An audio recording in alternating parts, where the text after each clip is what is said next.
Hello students, आज हम class 9th के चैप्टर फर्स्ट के बारे में पढ़ेंगे।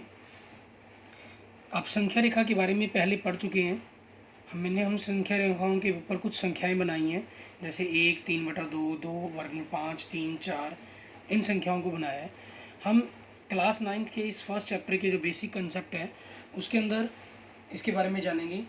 ये बेसिक कंसेप्ट आपका क्लास 9th, 10th, 11th हर जगह काम आता है, क्योंकि संख्याओं के बारे में जानकारी कि कौन कौन सी संख्याएं होती हैं, किस तरह से होती हैं, उनके बारे में हम इसके अंदर जानते हैं और उनके बारे में ही सीखने की कोशिश करते हैं। हम इस संख्या रेखा पर बनाई गई संख्याओं को कुछ इकट्ठा करने की कोशिश करते हैं। इसमें जैसे सबसे पहले आपको कहा जाए कि आप जो संख्याएं धनात्मक हों और पूर्ण हों, मतलब कि पूरे के पूरे अंक हों, ठीक है। मीन्स आपकी राइट साइड की तरफ जो संख्या रेखा बनाई है इसके अंदर से पूरे अंकों को छाटें और उन्हें इकट्ठा करें। आपने उनको इकट्ठा करना शुरू किया, 1, 2, 3, 4, और इस तरह से अगर हम लाइन आगे चलती रहती तो ये लगातार चलते चले जाते। हमने कहा कि हमने इनको एक बोरी के अंदर मान लीजिए बंद कर दिया, ठीक है। हम इस बोरी के अंदर बंद कर दिया, मीन्स ये संख्याएं जो 1, 2, 3, 4 इस तरीके से हमारी जो गिनती काउंटिंग की तरह होती हैं, ठीक है, काउंटिंग नंबर्स हैं जिनको हम बोलते हैं। ये क्या, कौन सी संख्याएं हैं, इनको क्या नाम दिया जाएगा, क्योंकि समय के साथ साथ हमने इनके बारे में जाना और इनके बारे में इनको कुछ नाम दिए गए, और हमारे जो गणितज्ञ हैं उन्होंने इनको नाम दिया प्रकृत संख्याओं का, नेचुरल नंबर, और एन से इस सेट को डिनोट किया कि प्रकृत संख्याएं वो संख्याएं हैं जिनसे हम 1, 2, 3, 4, 5, ठीक है, जो गिनती के काम आती हैं, एक तरह से हम ये कह सकते हैं। इनमें वो सारी संख्याएं हमने जो यहाँ से उठा ली, ये हमारी प्रकृत संख्याएं होगी। फिर समय के जैसे साथ हम बदला, जैसे हम जानते हैं कि शून्य का आविष्कार हुआ। शून्य के आविष्कार आने से इन प्रकृत, क्योंकि हम इनको नाम दे चुके हैं प्रकृत संख्याओं का, फिर एक नए नाम की उत्पत्ति हुई जिसने ये माना गया कि इन सभी संख्याओं को पूर्ण कर दिया। जब इन संख्याओं के साथ साथ ये संख्याएं भी थी और जीरो और मिल गई, उनके बीच में शून्य और मिल गया, तो ये सारी की सारी संख्याएं पूर्ण हो गई, जिनको पूर्ण संख्या का नाम दिया गया, ठीक है। अब इन सारी संख्याओं को हमने पूर्ण कह दिया। फिर समय के और परिवर्तन के साथ साथ कुछ उनकी संख्याओं के प्रतिबिंब रूप देखे गए, जिनको हमने इस तरफ लेफ्ट साइड के अंदर -1, -2, -3 ये संख्याएं थी, ठीक है। इन संख्याओं को ऐड किया गया, क्योंकि ये संख्याएं तो इनके अंदर है ही हैं, प्रकृत संख्याएं भी हैं, पूर्ण संख्याएं भी हैं, और जब माइनस की संख्याएं और उनके अंदर ऋणात्मक संख्याओं को मिला दिया गया, ठीक है, तो फिर उनको एक नया नाम, जो ये माइनस वाली संख्याएं थी वो इनके अंदर साथ में जोड़ी गई, ऋणात्मक संख्याएं, और इन संख्याओं को नाम दिया गया पूर्णांक संख्या। अब आप इसमें ख्याल रख सकते हैं, प्रकृत संख्याओं के अंदर 1, 2, 3, 4 सिर्फ धनात्मक संख्याएं हैं, शून्य भी नहीं है, ना ऋणात्मक संख्याएं हैं। आपसे कोई पूछे कि शून्य क्या है, एक प्रकृत संख्या है, एक पूर्ण संख्या है, एक पूर्ण संख्या है, क्योंकि वो 3 क्या है, आपसे पूछा जाए प्रकृत संख्या है, पूर्ण संख्या है, 3 प्रकृत संख्या भी है, पूर्ण संख्या भी है, क्योंकि वो इस सेट के अंदर से तो है ही, और जब पूर्ण के अंदर आई तो वो उसी में से और नई शामिल हुई संख्या, जीरो में शामिल होगी, तो एक नया नाम दे दिया गया उसको। आगे फिर समय का परिवर्तन हुआ और संख्याओं के बारे में। पहले जो ये भिन्न संख्याएं थी, भिन्न संख्याएं मतलब जो धनात्मक हो, भिन्न कहा जाता है, एक फ्रैक्शन हम कहते हैं, पार्ट ऑफ होल, मीन्स किसी चीज़ के अंश को इसके अंदर रखा गया, ठीक है, जिसमें धनात्मक संख्याओं को रखा गया 3/2। लेकिन जब इस भिन्न के अंदर साथ ऋणात्मक संख्याओं को इस सेट के अंदर जोड़ा गया, -3/2, अगर अकेली धनात्मक संख्याएं होती तो ये भिन्न हो जाती। ये सारी संख्याएं भी भिन्न हैं, लेकिन जब माइनस की साथ में मिल गई तो वो फ्रैक्शन ना होकर रैशनल नंबर बन गया, परिमेय संख्याएं बन गई, इनको परिमेय संख्या का नाम दिया गया, ठीक है। परिमेय संख्याओं में पूर्णांक भी सारी संख्याएं आती हैं, पूर्ण जो संख्या है वो भी परिमेय होती हैं, जो प्रकृत संख्या है वो भी परिमेय होती हैं, लेकिन जो परिमेय संख्या होती हैं वो प्रकृत, पूर्ण या पूर्णांक नहीं होती। फिर हम संख्या रेखा पर देखें, आपके दिमाग में क्वेश्चन राइज हुआ होगा कि ये वर्गमूल 5 जो हमें दिखाई दे रहा है ये क्या है। फिर एक नई संख्या के बारे में उत्पत्ति हुई, जो ये वर्गमूल 5 की जो संख्या है, इसका एक अलग से, या हम कहें कि सॉरी, ये एक अलग से सेट बना, ये अलग सेट है इसका अपरिमेय संख्या का।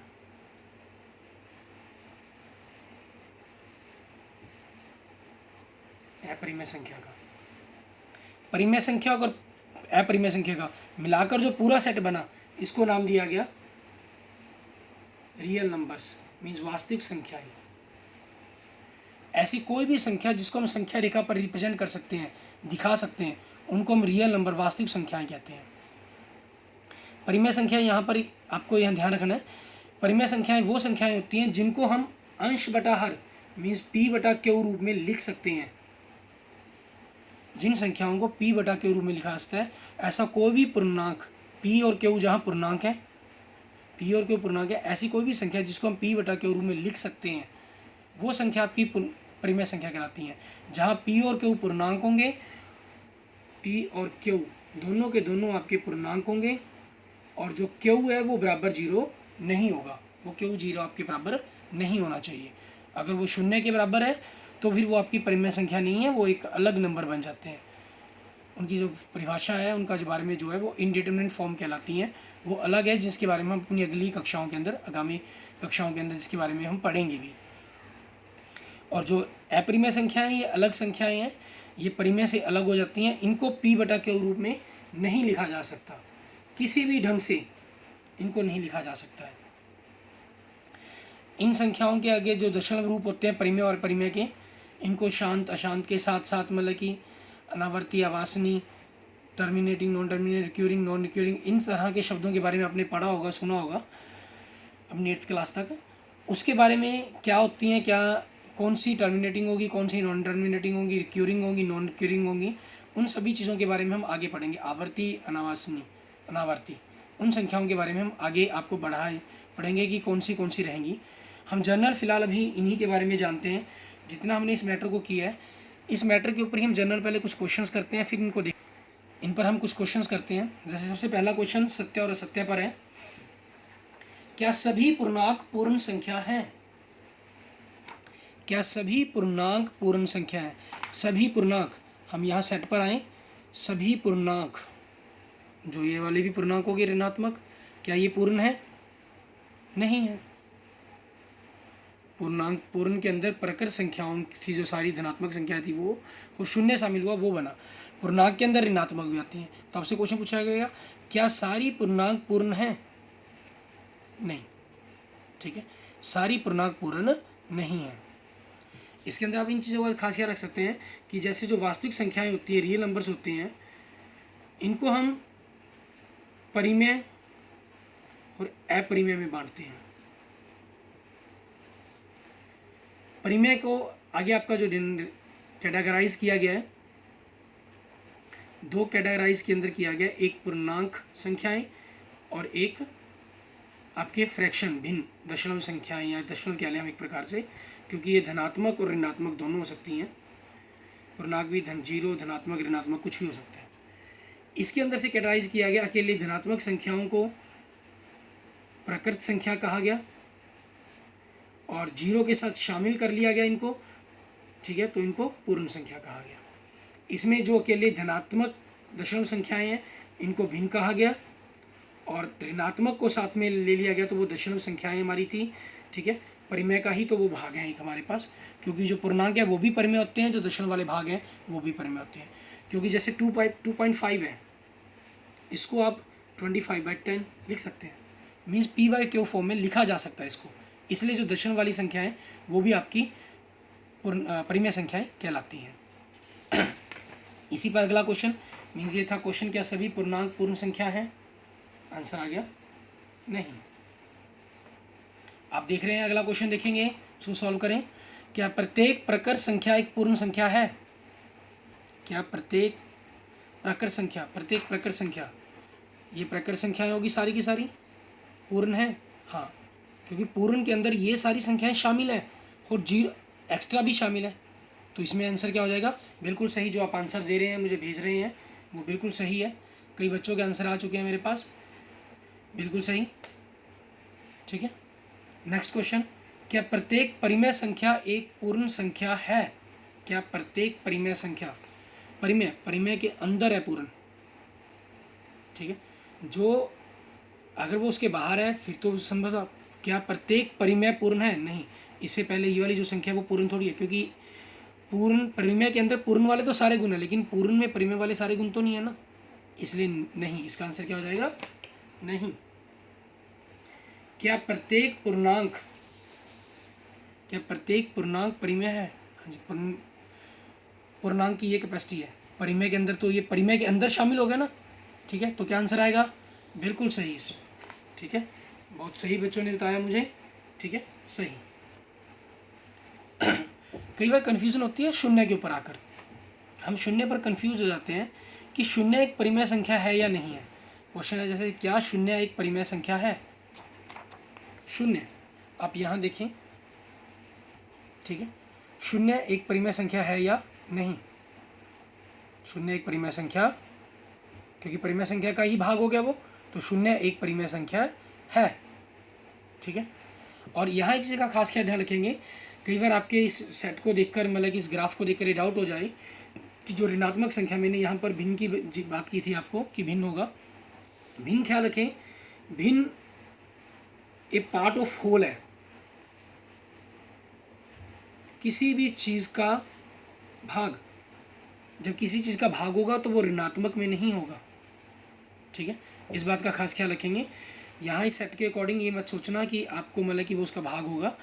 यहाँ सिर्फ मैंने भिन्न के बारे में आपको जनरल जिक्र किया है इस बात का, क्योंकि आप भिन्न के बारे में पीछे कक्षाओं में पूरा पढ़ चुके हैं कि भिन्न क्या चीज़ है। लेकिन ऋणात्मक जो संख्याएँ वो भिन्न नहीं होती, मीन्स -2/3, -3/2 आपसे पूछा जाए ये भिन्न है? नहीं, भिन्न नहीं है ये एक परिमेय संख्या है, क्योंकि भिन्न की परिभाषा क्या है? पार्ट ऑफ होल, ऐसी संख्याएं जो p/q रूप में लिखी जा सकती हैं, जहां p और q बिलोंग्स करते हैं नेचुरल नंबर, जहां p और q आपकी प्रकर संख्याएं हों और q आपका 0 ना हो, उनको भिन्न कहा गया है, ठीक है।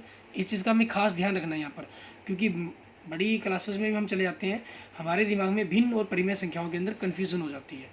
भिन्न का अलग कंसेप्ट है, परिमेय संख्या का अलग। तो इसमें क्या शून्य एक परिमेय संख्या है? हाँ। अगला क्वेश्चन, निम्न में से कौन सा कथन परिमेय संख्या या भिन्न के लिए सही है? बड़ा इंपॉर्टेंट क्वेश्चन है आपका ये, इनको अगर आप देखेंगे, हम इस पर डिस्कस करेंगे। निम्न में से कौन सा कथन परिमेय संख्या या भिन्न के लिए सही है? पहला, भिन्न के अंश और हर पूर्णांक हो सकते हैं जहाँ हर शून्य नहीं है। हर शून्य, हमने जो परिभाषाएं पढ़ी थी उसके अंदर आपने देखा, चाहे हमने परिमेय संख्या की बात की उसमें भी कहा कि हर शून्य नहीं होना चाहिए, क्यों? हमने भिन्न की बात की, वहाँ भी कहा हमने हर शून्य नहीं होना चाहिए। तो जहाँ शून्य हर, जैसे बी ऑप्शन है, जहाँ हर शून्य, ये तो हो ही नहीं सकता, इसको तो हम सीधा काटा मार सकते हैं। हर शून्य नहीं है, हर शून्य नहीं है, हर शून्य नहीं है, इन तीनों ऑप्शनों में कुछ हो सकता है। अब इन पर विचार करना है हमें पहली कंडीशन के अकॉर्डिंग। भिन्न के अंश और हर पूर्णांक, ठीक है, हमने यहाँ पर क्या कहा? भिन्न के अंश और हर क्या होंगे? प्रकर संख्या, ठीक है, प्रकर संख्या होंगे। और ये बात क्या कर रहा है? पूर्णांक की, मतलब ये ऋणात्मक संख्याओं को भी शामिल कर रहा है, तो ये भी नहीं हो सकता, ठीक है, बिल्कुल सही बताया बच्चों आपने। अगला, परिमेय के अंश और हर केवल पूर्ण होंगे। पूर्ण में क्या हुआ? शून्य शामिल हो गया, ठीक है, शून्य शामिल हो गया। और यहाँ बात किसकी कर रहे हैं? भिन्न की नहीं कर रहे हैं, परिमेय की कर रहे हैं। केवल मीन्स ऋणात्मक संख्या नहीं होंगी, सिर्फ धनात्मक संख्याओं को कह दिया इसने।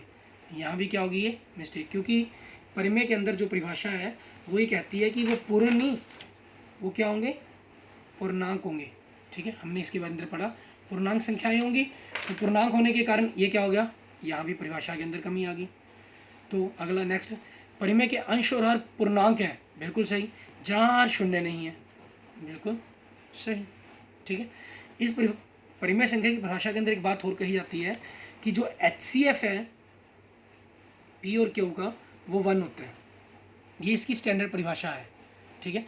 लेकिन आप जनरल कई बार क्वेश्चन आता है कि क्या 6/10 परिमेय है? नहीं है, परिमेय है, ठीक है। इसके जबकि HCF अगर आप निकालोगे तो 3/5 कट कर 3/5 बनेगा। ये स्टैंडर्ड रूप नहीं है, सिर्फ इतना फ़र्क है, ठीक है। स्टैंडर्ड रूप ये है, मैंने आपको इसलिए कहा यहाँ की स्टैंडर्ड परिभाषा के अंदर वो HCF 1 होना चाहिए। हम किसी भी संख्या को पहले उसके स्टैंडर्ड रूप के अंदर कन्वर्ट करते हैं, फिर हम बताते हैं उस चीज़ के बारे में, ठीक है। जो टर्मिनेटिंग नॉन टर्मिनेटिंग तथ्य हैं, आप 10th क्लास में भी इस चीज़ के बारे में पढ़ेंगे, आप पिछली कक्षाओं में भी 8वीं तक इसके बारे में पढ़ चुके हैं, 9th के ऊपर भी अंदर भी इस कंसेप्ट के ऊपर बात चलेगी हमारी, ठीक है। इन सभी क्वेश्चंस के अंदर आपने हम इन्हीं चीज़ों का पर जिक्र करते हैं। यहाँ में क्वेश्चंस हम और डिस्कस करना चाहेंगे। क्वेश्चंस करते हैं। कई बार क्वेश्चंस आता है आपके पास कि r+s/2 एक परिमेय संख्या है, ठीक है। अब ये जो संख्या है ये क्या होगी? पहला ऑप्शन ए, r और s के बीच में होगी। मान लीजिए मैं इसको अगर x कह दूं तो r और x, जो x है वो इन दोनों के बीच में होगी, ठीक है, बराबर का निशान लगेगा, सॉरी, ठीक है। दूसरा ऑप्शन दोनों से छोटी है, RS दोनों से छोटी। तीसरा ऑप्शन R से बड़ी, जो X है वो R से बड़ा, ठीक है, लेकिन S से छोटा होगा। चौथा ऑप्शन जो X है R और S दोनों से बड़ा होगा, ठीक है। हम पांचवा ऑप्शन भी इसके अंदर पैदा करते हैं। X है जो वो R से छोटा और X से बड़ा होगा, ठीक है। अब इन पर जिक्र करना है। ये क्या चीज़ है? R और S आपकी दो संख्याएं थी, उन दोनों को जोड़कर हमने आधा कर दिया। जब हम किन्हीं दो संख्याओं को जोड़कर आधा कर रहे हैं, ठीक है, जैसे हम कोई भी एक छोटे से एग्जांपल के तौर पर लेते हैं, आपको वहाँ से थोड़ी सी क्लियर होगी बात। 2 + 4/2, मान लो मैंने दो संख्या ली, 2 और 4, उनको जोड़ा 6, आधा किया 3। अब आपको 3 एक बात क्लियर हो रही है, जो 3 है ना वो दोनों से छोटी है ना वो दोनों से बड़ी है, मीन्स वो उन दोनों के भी, दोनों को जोड़कर जो संख्या बनेगी उनका माध्य होगा एक प्रकार से, और माध्य हमेशा संख्या बड़ी और छोटी संख्या के बीच का होता है, तो इसलिए ये ऑप्शन तो गलत होगी। अब आप यहाँ पर एक बात सोचें, मान लो आपने इसको R मान लिया, ये S मान लिया, तो इसका मतलब क्या हुआ कि R और S के बीच में मेरे का यहाँ से थोड़ा मैं आपको मतलब अलग से करेंगे, R से बड़ी आ रही है, S से छोटी आ रही है। अगर मैं इसको S मान लूँ, इसको R मान लूँ, तो फिर ये ऑप्शन बन रहा है। यहाँ दो ऑप्शन के कारण कन्फ्यूज़न क्रिएट होगी, क्योंकि हमें फिक्स अंकों पर तो पता है 2 से बड़ी है, 4 से छोटी है, लेकिन जब मैं मान रहा हूँ R और S लिए, तो वहाँ में बात क्लियर नहीं है। तो उसी चीज़ के कारण क्या किया गया, ये दोनों ऑप्शन भी आपके रिजेक्ट कर दिए जाते हैं। यहाँ मैंने R से बड़ी और S से छोटी, ये दोनों ऑप्शन आपको देखने में सेम लग रहे हैं। यहाँ मेरा जो भाव था वो ये था कि X है जो R और S के बीच में है, बीच में मतलब वो दोनों का एक माध्य है, ठीक है। R भी बड़ी हो सकती है, मुझे तो हमें जानकारी नहीं है कि R बड़ी है या S बड़ी है, ठीक है। दोनों में से जो भी संख्या बड़ी होगी और एक छोटी होगी, उन दोनों संख्याओं के बीच की संख्या होगी ये, ठीक है। तो इसका ऑप्शन हमारा क्या बन जाएगा? R और S के बीच में, ठीक है। इन संख्याओं को निकालने के लिए हम कई बार जो बीच में संख्याएं निकालने के लिए हमें कहा जाता है, ठीक है, तो उसके लिए भी हम थोड़ी सी बात कर लेते हैं। जैसे आपको कहा जाए 3 और 4 के बीच में संख्या पता करें, ठीक है। मान लीजिए आपको 3 और 4 के बीच में संख्या पता करने के लिए कहा इन्होंने, ठीक है। 3 और 4 के बीच में संख्या पता करने के लिए, एक संख्या पता करने के लिए कहा, तो सिंपल सा विधि है आपकी, आप दोनों को जोड़ेंगे और उसका आधा कर देंगे, ये उन दोनों के बीच में एक परिमेय संख्या आ गई, ठीक है। लेकिन यदि आपको एक से ज़्यादा संख्या में परिमेय संख्या पता करने के लिए क्या दिया जाए, ठीक है, मान लीजिए आपको 6 परिमेय संख्याएं पता करने के लिए क्या दिया कि 3 और 4 के बीच में पता करो, 6 परिमेय संख्याएं ज्ञात करो, तो उसके लिए अलग अलग कई विधियां बनती हैं। जैसे एक विधि तो यही है, हमने दोनों को जोड़ा, आधा किया, आप 8वीं क्लास तक जो आपने किया है, फिर आप क्या करते थे, 3 के अंदर 7/2 जोड़ते थे, उसका आधा करते थे। दूसरी तरफ फिर आप 4 के अंदर जोड़ते थे, फिर उसका आधा करते थे, ठीक है। ये प्रोसेस आपने 3 संख्याओं तक पता करने के लिए किया। अगर 5 करनी हो, 7 करनी हो, फिर आप इसी प्रोसेस को लेके चलते हैं, लेकिन ये सवाल हमारे लिए काफ़ी लंबा चला जाता है, तो उस प्रोसेस को छोटा करने के लिए क्या है, फिर हमारी दूसरी विधि लगती है। आपको 6 परिमेय संख्या पता करने के लिए कहा गया, तो 6 और 1 7। सबसे पहला काम हमारा होता है, आपकी दोनों ही संख्याओं का जो हर है वो सेम होना चाहिए।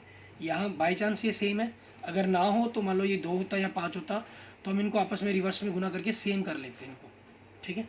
यहाँ सेम है तो कोई दिक्कत ही नहीं है, 7 से ऊपर नीचे गुना कर दो, ये पहली विधि है आपकी फर्स्ट मेथड, ये हम सेकंड मेथड कर रहे हैं इसका।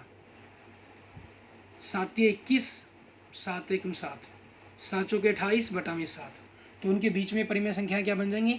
21 से शुरू कर लो, 22 बटा 7, 23 बटा 7, 24 बटा 7, 25 बटा 7, 26 बटा 7, 27 बटा 7, 28 बटा 7, वो वही खुद ही संख्या होगी। ठीक है, 6 ही संख्या इनके बीच में निकलेंगी हमारी। 10 कहीं हो तो 10 प्लस 1 11 से गुना कर देंगे, 5 कहीं हो तो 5 प्लस 1 6 से गुना कर देंगे हम। ठीक है, एक थर्ड मेथड और बनता है हमारे पास। आप क्या करेंगे, ये 3 और 4 के बीच में संख्याएं पता करने के लिए कहा गया। ठीक है, तो इनमें जो भी संख्या छोटी है, 3 छोटी है, इसको 3.0 लिख लो। ठीक है, पीछे 0 लगा दें। अब अगली संख्याएं जितनी भी पता करने के लिए कही हो, हमें 10 तक कही गई है तो 9 10 कही गई हैं तो 1 अंक तक कर लेते हैं हम। ठीक है, 1 0 लगा ली। अगर 10 से ज़्यादा कही गई तो हम 2 0 लगा लेते हैं, 10 या 10 से ज़्यादा। 100 से ज़्यादा कही गई हो तो तुम 3.3 लगा लो। ठीक है, कुछ भी, मान लो मैंने 5 ही पता करनी थी, हमें 6 ही कर रही है, मैंने 3 0 लगा दी तो कुछ नहीं। 3.001, 3.002, 3.003, मतलब जो लास्ट जीरो है ना उसके अक्षर हम बढ़ाते चले जाएंगे। ठीक है, अगले स्टेप में आप ख़त्म कर देंगे तब भी ठीक है, वो आपकी टीचर की रिक्वायरमेंट के अकॉर्डिंग हो सकता है। नहीं भी करते तब भी इनको परिमेय संख्या का रूप ही माना जाता है। ख़त्म कर देंगे दशमलव के बाद, ये 3 अंक है तो 1000 सभी के नीचे आ जाएगा। अगले स्टेप में आप ख़त्म करेंगे। यहाँ हमने 5 ही संख्या पता करनी थी तो आप 1 अंक तक का भी काम चला सकते हैं। ठीक है, कि 1 अंक तक काम चलाने, 1 अंक के लिए मतलब क्या है, 3.0 लिखते हैं आप उसको उसी चीज़ के अकॉर्डिंग। 3.1, 3.2, 3.3, 3.4, 3.5, 3.6। फिर इनके दशमलव खत्म कर लेते हैं। 31 बटा 10, 32 बटा 10, 33 बटा 10, 34 बटा 10, 35 बटा 10, 36 बटा 10। ये सारी संख्याएं आपकी इन्हीं संख्याओं के बीच में आ जाएंगी। कल हम इन संख्याओं से थोड़ा सा आगे और लेके चलेंगे। ठीक है, कि क्या रहेगा, यहाँ में 2 परिमेय संख्याओं के बीच में ये चीज़ का हम खास ख्याल रखेंगे कि कितनी, कई बार क्वेश्चन आता है कि कितनी परिमेय संख्याएं पता कर सकते हैं। असंख्य, क्योंकि हमने 3 लगाई, 4 दशमलव लगाते, 5 लगाते, 6 लगाते, 7 लगाते, 8 लगाते, जितने मर्जी हम बढ़ाते चले जाएं। ठीक है, उतनी ही संख्याएं हम इनके बीच में पता कर सकते हैं। ठीक है, क्योंकि जब मैंने 1 से शुरू करा, मतलब मैं 2 0 लगा रहा हूँ, तो मैंने यहाँ से क्या किया, 3.01, फिर ये 2 बना, फिर ये 3 बना, 4 5 6 7 8 9 10 11। आप इसको कर लो, चाहे इसके पीछे ही 11 लगा लो, वो आपकी मर्जी है। मतलब 3.011 कर लो, वो भी हो सकता है। आप 3.11 कर लोगे, वो भी ठीक है। ठीक है, वो आपकी चॉइस है। आप 1 दशमलव लेकर चले थे तब भी ये हो सकता था। मान लो यहीं पर 6 तक तो आया था आपका, 3.7, 3.8, 3.9, 3.10, वो एक ही बात है, सेम। उसको ये चीज़ यहाँ थोड़ा ध्यान रखना होता है हमें। ठीक है, ये 11 होगा, फिर 12, 13, जितनी मर्जी संख्याएं पता कर सकते हैं हम इसके अंदर। ठीक है, वो ये जो संख्याएं शुरू होगी वो इन दोनों के बीच में शुरू होगी, 3.1 और 3.2 के बीच में। ठीक है, ओके, थैंक यू फ्रेंड्स। आज हमने इसका पार्ट 1 पढ़ा, परिमेय संख्याओं के बारे में थोड़ी सी जानकारी ली। ठीक है, कल हम इसके बारे में आगे नेक्स्ट चैप्टर से हम अपना सीखेंगे। और कोई भी आपका क्वेरी हो, क्वेश्चंस हो, आप मुझे भेज सकते हैं। आपने मेरे चैनल को सब्सक्राइब नहीं किया हो तो मेरे चैनल को सब्सक्राइब कर दीजिएगा, और लाइक, इस वीडियो को अगर आपको पसंद आए तो सब लाइक भी कीजिएगा। Okay, thank you.